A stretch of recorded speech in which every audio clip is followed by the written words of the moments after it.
नहमदुहु व नसल्ली अला रसूलिहिल करीम। रावलपिंडी से हमारे पास सवाल आया कि क्या उम्रे के लिए लोगों से सवाल कर सकते हैं कि हमें उम्रा करवा दो।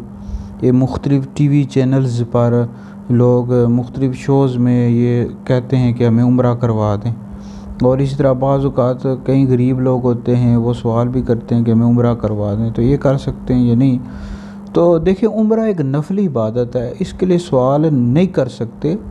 तो अगर अल्लाह रब्बुल इज़्ज़त ने आपको तौफ़ीक दी, यानी आपके पास अपने पैसे हैं, तो आप बिल्कुल जाएं उम्रा करने के लिए, और लेकिन किसी से मांगना नहीं चाहिए।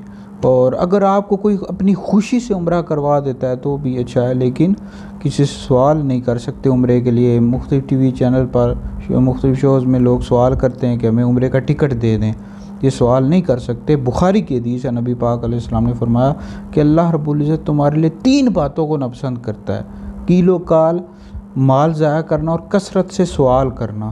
तो लिहाजा ये सवाल उम्रे के लिए नहीं कर सकते जी। तो लिहाजा ये वीडियो सुनकर आगे भी शेयर करें, ये आपके लिए बहुत बड़ा सदका जारिया है।